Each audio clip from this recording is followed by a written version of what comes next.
Time to do the job. Time to do the job! Behold the jobber of jobbers. Danimal Jobber.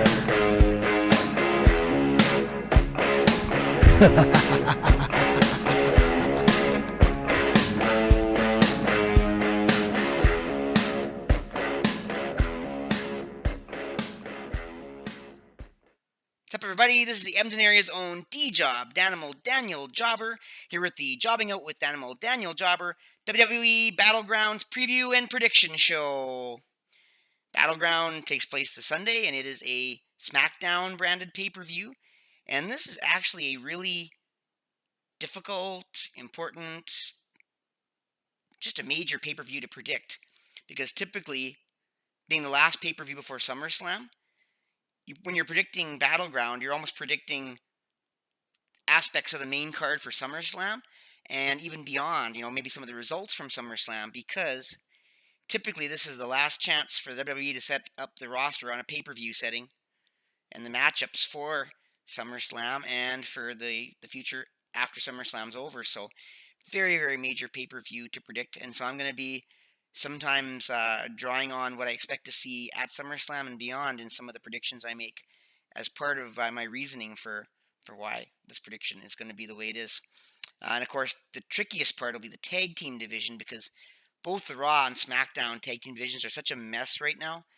There's so few tag teams and certainly not that many good tag teams, and it's really hard to know what's going to happen with these tag teams because I don't know, there just isn't a lot of direction. There isn't a lot of if this tag team beats this tag team, there isn't another tag team that is ready to step up and take their place. So it's so hard to know who should beat who because there's just not enough overall tag teams that are in a high level to create good matchups. I mean, there's several, bad job out tag teams, if you want to put it that way, in both the SmackDown and Raw divisions. Like, for example, in SmackDown, we have the Ascension.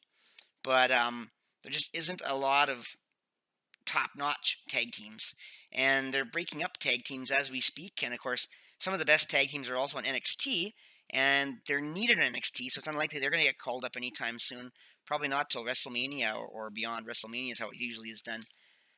And like I said, tag teams split up. We just had, of course, even from NXT, we just had Johnny Gargano and Tommaso Ciampa, DIY split up. So, and then of course in the main roster, there's talks of tag teams splitting up too. Like of course, there's always talks of when the Hardys are going to go single.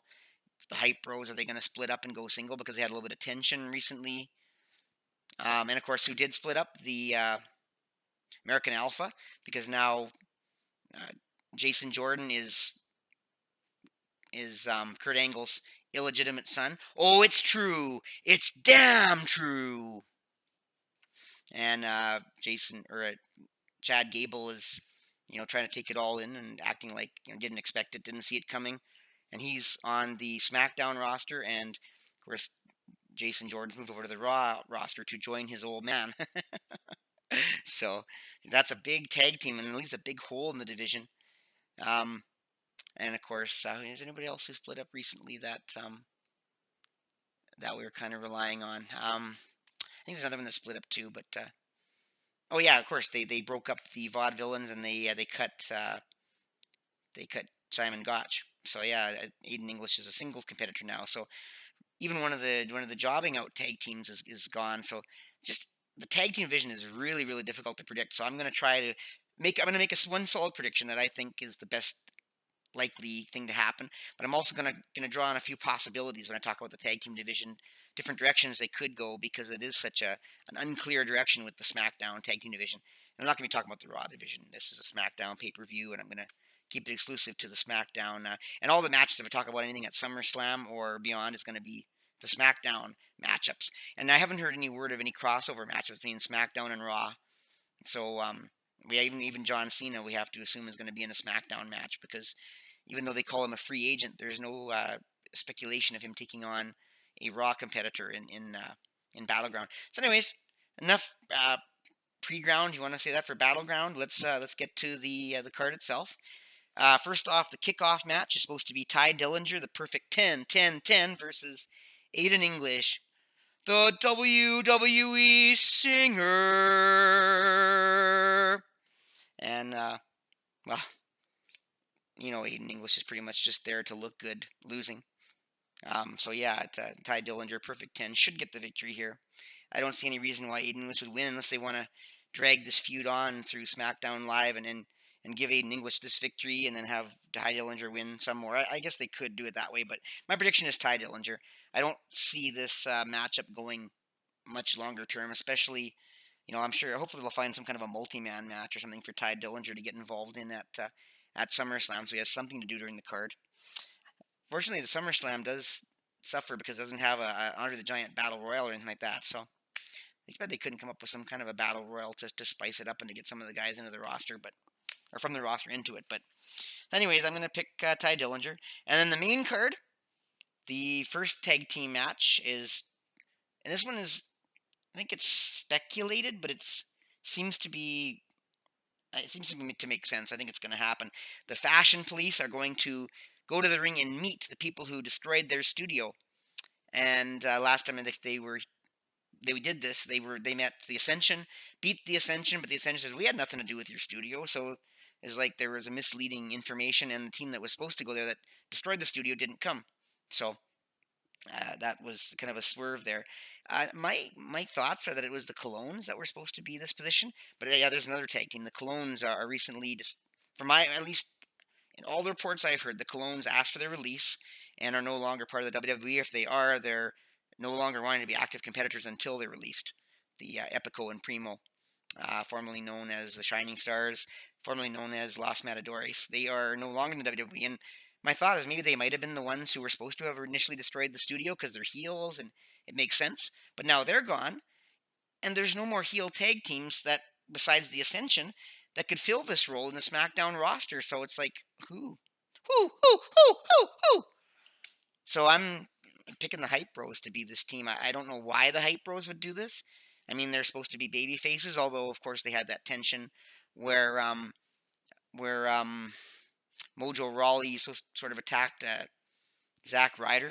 So who knows what direction they're taking with them. In fact, they look like they're even splitting up, but who knows? So I think it's the Hype Bros. I'm gonna pick them to stay together, probably stay babyface. Although that's the thing about the Fashion Police.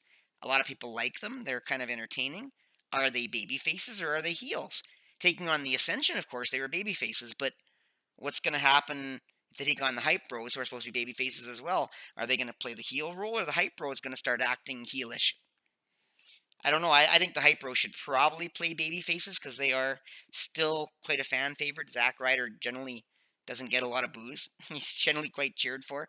And of course, Mojo Rawley's always, the you're not hyped, we're so hyped. He's not hyped, I'm so hyped. The fans seem to dig that. So I can see the Fashion Police. They're kind of are they good guys? Are they bad guys? Maybe they're just D guys. I don't know. But I don't. I see the Fashion Police probably playing a heel in this match, and for this reason, I'm going to pick the Hype Bros to win. And actually, now that's where I'll get to that in a moment. I'm not going to speculate how that's going to lead into SummerSlam just yet. So anyways, I have the Hype Bros, and then of course the Tag Team Championship match is the Usos defending against the New Day. All two members. Speculation on this, but either way, this is for the SmackDown, of course, Tag Team Championship held by the Usos. And now here's a real good puzzle. The Usos are heels. The New Day are baby faces. Is the SmackDown Championship at SummerSlam going to be a heel team challenging for the title or a babyface team challenging for the title? There isn't a lot of teams around to do this. So some possible teams that could do it. Obviously, the Hype Bros could be challenging for the tag team title, and they could be baby faces, they could be heels. And of course, another thought in my head is whatever happened to the former Wyatt members, Eric Rowan and Luke Harper. Luke Harper is supposed to be a babyface. Eric Rowan is supposed to be a heel, but they're really not going anywhere. Could they maybe bring them back together as a heel tag team and maybe use them to face a babyface tag team at SummerSlam? I mean, I'd like to see them get back together, and I think they could be a pretty good heel tag team. Or I mean, I guess they could even be babyface for that matter. But and of course, if they're going to be a heel tag team, then and they're going to challenge for the tag team title, which I don't know seems far fetched. Then of course the New Day would have to win to have a babyface versus a heel matchup. Or the Hype Bros if they're baby faces, or sorry, if they turn heel. Obviously, they'd be taking on the New Day, so the New Day would win. But I don't see either of those two teams turning heel. Um, so I really think the team that's going to challenge for the SmackDown Tag Team Championship is going to be a babyface. And my thoughts are it's going to be the Hype Bros. And then therefore that makes the Usos retaining. And this just makes sense because the Usos are entertaining. They're doing a really good job. The New Day had a huge run with the one tag team championship back, not too long ago. They really don't need to be champions to be the New Day. So I mean, they could even be hosts at SummerSlam and do nothing else but entertain people, and they'd be just fine. So I think the Usos will go into SummerSlam as the heel tag team champions, and that's where my prediction for the Fashion Police versus the Hype Bros. I see the Hype Bros winning as a babyface tag team and finally getting that title shot they were supposed to get before Zack Ryder got hurt against the Usos. So I'm predicting for SummerSlam the Usos defending against the Hype Bros. And of course this leaves the New Day, if they do end up in a match, either against the Fashion Police, or as I said, maybe they could bring back Eric Rowan and Luke Harper and have them against the New Day, or maybe just have the New Day not be in a tag team match and have the Fashion Police face well, I guess even the Ascension they could face on the kickoff show, but they could also face Rowan and Harper if they decide to bring it back together. But there's huge speculation in the tag team division. There just isn't a lot of tag teams to carry on to give two SmackDown tag team matches at SummerSlam, and really there should be two tag team championship or tag team matches at SummerSlam because it's a big card. I mean, it's a 3-4 hour show, 4 hours I believe, and there's a kickoff show which is usually an hour or two. So SummerSlam is a big long deal. You think there would be two SmackDown tag team matches, but either way, the one match, if they're only going to do one, would be the Usos versus the Hype Bros. In my opinion, I don't see the New Day getting another shot. I think 3 shots in a row and trying to call that the SummerSlam tag team main event would be a little stale. I mean, it's not impossible. The New Day could get a third title shot against the Usos, maybe even win it, to make the fans happy at SummerSlam. But my official prediction is the Hype Bros beating the Fashion Police, the Usos beating the New Day, and the Usos pinning the title against the Hype Bros. And I could see the Hype Bros, just to get the fans something to cheer about, winning the tag team title at SummerSlam. So yeah, I could easily see the Hype Bros leaving SummerSlam as tag team championship champions, even if they're going to break up shortly afterwards. Give the fans one last moment. Zack Ryder deserves another title. I mean, he held the Intercontinental title for one day. He deserves another title, and I think that would be good for him and Mojo Rawley to hold that title even for a short time before you break him up and do whatever you're going to do. I mean, Mojo Rawley might even retire at some point. He's been around for quite a while, and Zack Ryder too, I guess, for that matter. But he could potentially have some good years left. But anyways, that's the tag team division. Very cloudy. I think the best thing they could probably do is bring back Eric Rowan and Luke Harper as a heel tag team, or even babyface. But who knows? There's just not a lot of tag teams, and of course the Ascension is not doing anything else. And they're really the only other wildcard tag team sitting there that I can think of. Am I missing any SmackDown Live tag team roster teams? If I am, please let me know in comments or in a tweet or something. I can't think of any other SmackDown Live tag teams. So, anyways, that is the tag team division. Then we have Shinsuke Nakamura versus Baron Corbin, and this is very interesting because once again we need to know. You got to think Shinsuke Nakamura is going to have a high-profile match, and Baron Corbin being Money in the Bank could have a high-profile match or may not because with Money in the Bank, I guess I'm still speculating he may cash in. Anyways, I'll get more to that later.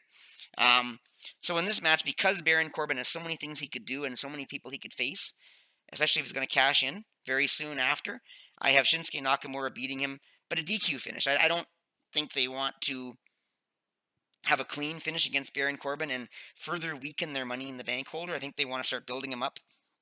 So I could see him getting upset and hitting Shinsuke Nakamura, beating him up maybe a little bit at Battleground. So I'm picking Shinsuke Nakamura by disqualification finish. And yeah, like I said, as I said in my notes, there's really nothing to lose for Baron Corbin. And like I said, I'll be telling what I see for his future being Money in the Bank very shortly here. Next match, we had AJ Styles defending the U.S. Championship versus Kevin Owens. And there was speculation whether this was even going to happen because there was talk that maybe the house show where AJ Styles beat Kevin Owens for the U.S. Championship might be the match, might have taken the place of the match at Battleground. But last I heard, this match is still going to take place, the rematch at Battleground. So there's no way Kevin Owens is winning the title back. They're not going to have him win it at a house show. When AJ Styles win it at a house show just to lose it to Kevin Owens. And of course that leads to speculation regarding who AJ Styles will defend the title with against at SummerSlam. And I got an interesting prediction about that very shortly here. I'm going to get into.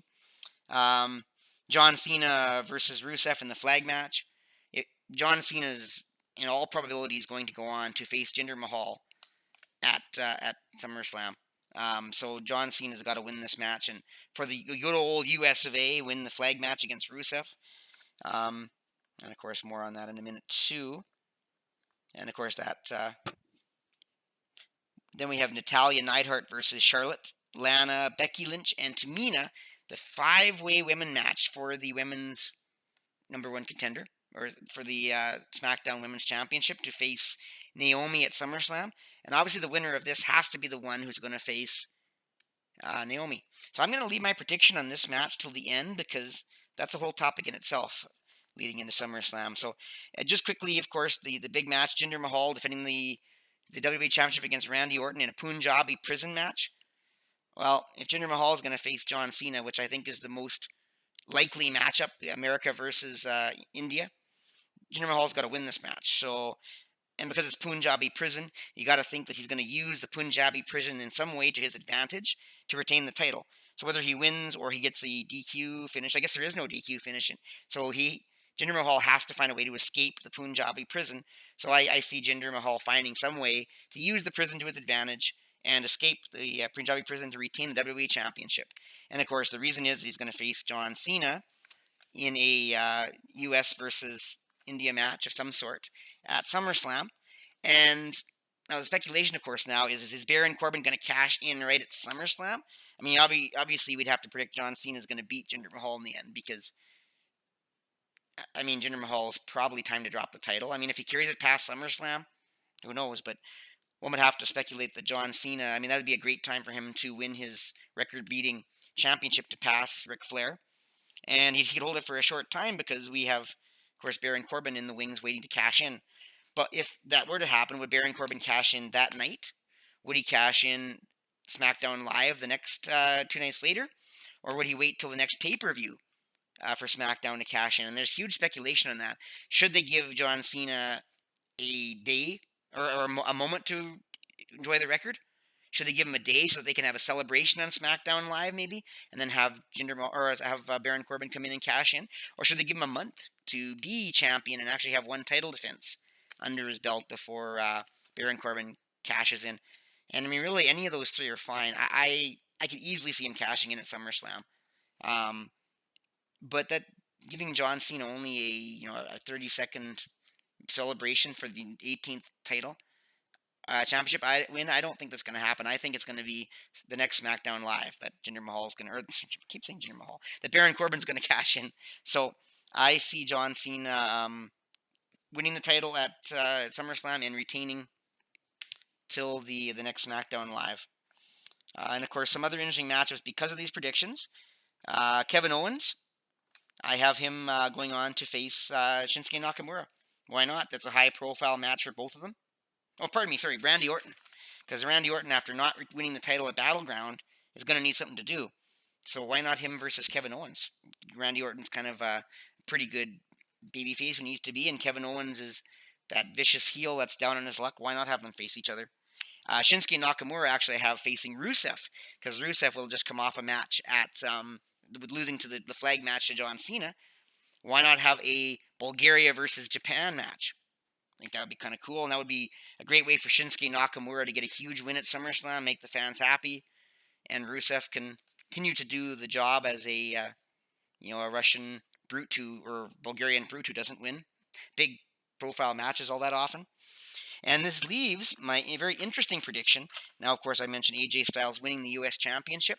Well, in watching SmackDown Live this week, I was very impressed with Mike Kanellis and Maria Kanellis' method of winning their match against Sami Zayn. And of course, Sami Zayn, unfortunately, doesn't have much to do at Battleground, and probably, I don't know if he has much to do at SummerSlam either at this point, but very impressive. And it reminded me a little bit of The Miz and Maurice, but it also had a little bit, I don't know, it just teased my memory of the Honky Tonk Man with Jimmy Hart, of how he had that great Intercontinental title reign with Jimmy Hart's help and finding dusty ways to win all his matches or to not lose the title in any of his matches. I could really see them pushing Mike Kanellis to the U.S. Championship really early and having him and Maria become very much like the Miz and Maurice on Raw, and defending the U.S. Championship as a tandem, with Maria always getting in the way and causing DQ finishes or whatever to keep him with the title. So I actually have a prediction that after AJ Styles wins against Kevin Owens, I actually predict that Mike Kanellis might actually come in and Marie Kanellis and attack AJ Styles, setting up this feud that's going to lead into a U.S. title match at SummerSlam. So my bold little prediction is Mike Kanellis, Maria Kanellis actually attacking AJ Styles after his big U.S. Championship victory and going on to face them at SummerSlam for the U.S. title, stealing a victory, of course, over AJ Styles as well, and going on to onto a lengthy U.S. title reign as his and her tandem, championship holding like Miz and Maurice. So that's my bold little prediction regarding the U.S. Championship. And of course, I do have one more match to predict still, and that is the Women's Championship. And I just wanted to leave it to last. I didn't want it to be lost in the shuffle. I've been watching the women, especially on the last SmackDown Live. We have Charlotte still being a babyface with Becky Lynch, and of course that would be a great time to have Charlotte turn heel right before Battleground, but she didn't. They had their match with Becky Lynch and Charlotte. The match ended with Becky Lynch with the victory, I do believe, and then in come the heels. Uh, Natalia. I mean, she came in from behind. It was actually Tamina Snuka and Lana, who came in from the front and started the attack. So you got to think, if those three are heels still, that Charlotte and Becky Lynch are going to stay baby faces going into the Fatal 5-Way. And if that's the case, why would you have Charlotte or Becky Lynch as baby faces facing Naomi for the SmackDown Tag Women's Championship at SummerSlam? A matchup with two baby faces doesn't usually work. Even Charlotte, I don't think, would make any sense. So, I mean, yeah, easy to say Charlotte should win the match, should go on to face Naomi, but that doesn't really make a lot of sense. And should Lana? No, Lana's had 2 title matches already. If she had a third one, the fans would be like, "What the heck? Like, why is she getting all these title matches? We haven't even seen her perform well yet." And then, of course, Tamina Snuka. I think she had 1 title match one time, but never really been anybody special worth pushing in that regard. That leaves Natalya Neidhart, who's nearing the end of her career. Many times over has gone above and beyond to be there for the WWE. And I said, you better give me a title match one of these days. And she gets the occasional one, but has never actually won one. So, I mean, why not have her win the Fatal 5-Way and go on to face Naomi at SummerSlam? I mean, I don't honestly see Natalya winning. It would be great if she would. But I think Naomi's going to keep the title beyond SummerSlam because they made the new glow belt for her. I can't see them throwing it all away by having Natalya win it, and they have to get rid of the glow belt right away. So I don't honestly think anybody who faces Naomi at SummerSlam is going to win anyway. So why not Natalya? And if you watch that last match, Natalya, even though she was the one who kind of led the attack on Charlotte and Becky Lynch, she was the one who got beat down in the end. And it was actually Lana and Tamina Snuka who actually looked the best out of those 5 in that. And that usually means they're not going to be the ones to win.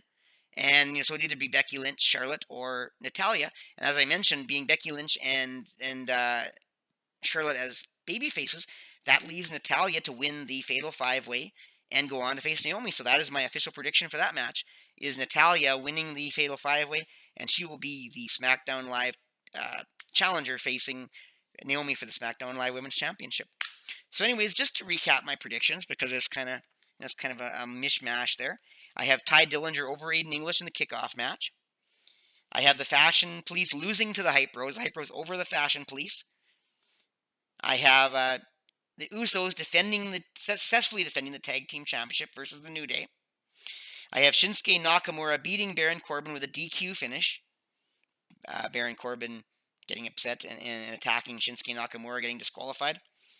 I have AJ Styles beating Kevin Owens for the to defend the U.S. Championship, and Mike Kanellis coming in and interfering, setting up a rivalry that leads into SummerSlam. I have John Cena beating Rusev in the flag match, leading on to him facing Jinder Mahal for the WWE Championship at SummerSlam. I have Jinder Mahal, of course, defending the WWE Championship against Randy Orton in the Punjabi prison match, so that he will go into SummerSlam as the WWE Champion. And I have Natalya Neidhart winning the Fatal 5-Way to become the number one contender to face Naomi at SummerSlam for the Women's Championship. So those are my predictions. And as I mentioned in SummerSlam, I could actually see Mike Kanellis and Maria Kanellis pulling off the upset for the U.S. Championship. I mean, really, you could do a lot with the U.S. Championship. You could have Shinsuke Nakamura carry it. You could have, you can't have Baron Corbin carrying it because he's Mr. Money in the Bank. That wouldn't make any sense. Randy Orton's too good for it. At least he's been too many champions for too long. You know, who else is going to carry the U.S. Championship besides AJ Styles? And I mean, AJ should be going on into bigger and better things too. So why not have Mike Kanellis upset him for the championship at SummerSlam? Why not? So, anyways, that is my predictions of how this card is going to win to SummerSlam. But as I mentioned, they could still bring back the former Wyatt members, Eric Rowan and Luke Harper, as a heel tag team, and they could become the team that'll face the Fashion Police, I guess. Although it would be kind of weird for them to bring them back as heels and bring them back as guys facing the Fashion Police. And then, of course, what are the Hype Bros? It makes the most sense for the Hype Bros to have some crazy storyline reason why baby faces would destroy the Fashion Police's studio, and the Fashion Police play the heel. The Hype Bros win the match against the Fashion Police and go on to face the Usos for the Tag Team Championship at SummerSlam.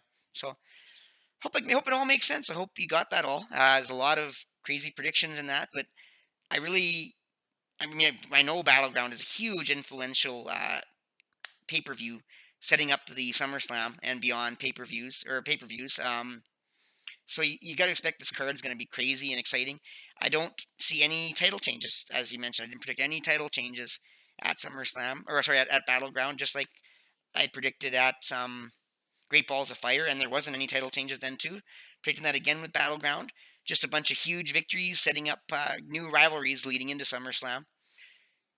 I'm predicting just a great card. Lots of good matches. All the great members of the SmackDown roster. I think they have a great chance to outdo themselves and maybe get back their momentum that they lost when they had their roster raped by Raw in the Superstar shakeup. I think this is going to be a real dandy. I think it's going to outdo Great Balls of Fire, and that was a good show to begin with.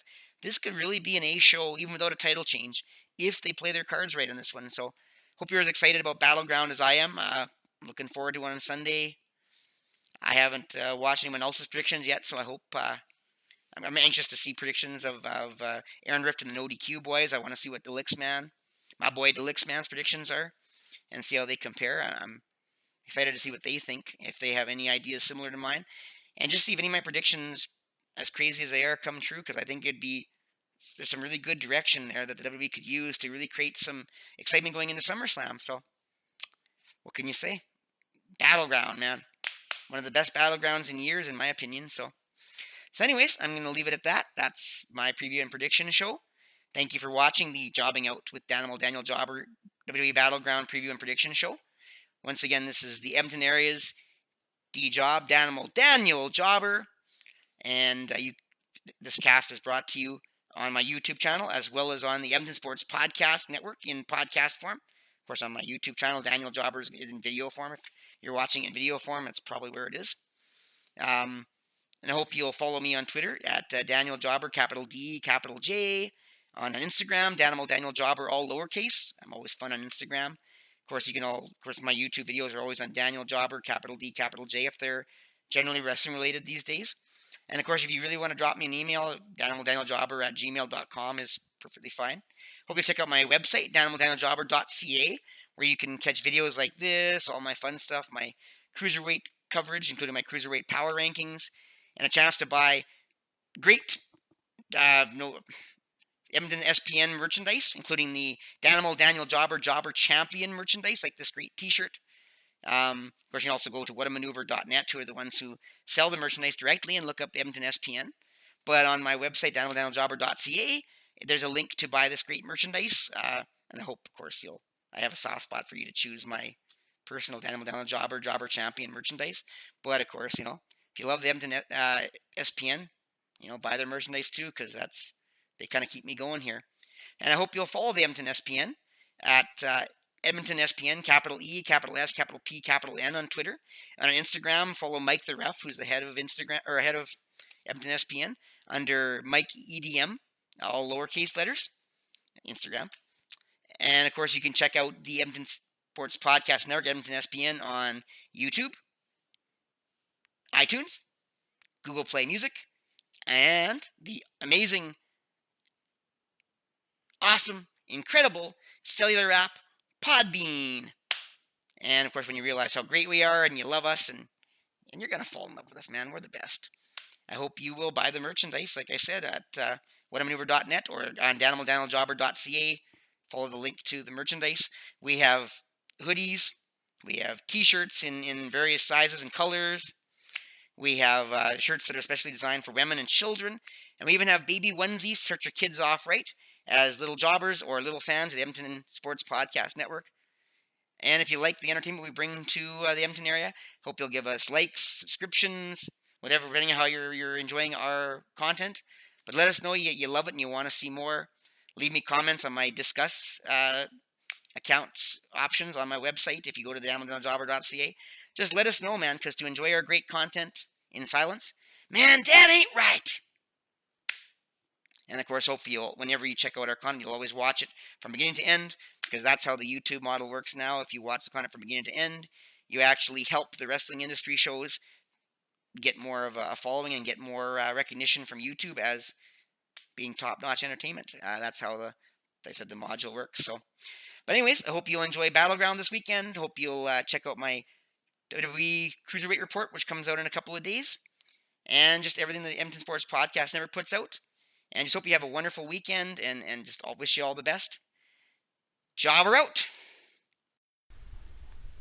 Time to do the job. Time to do the job. Behold the jobber of jobbers. Daniel Jobber.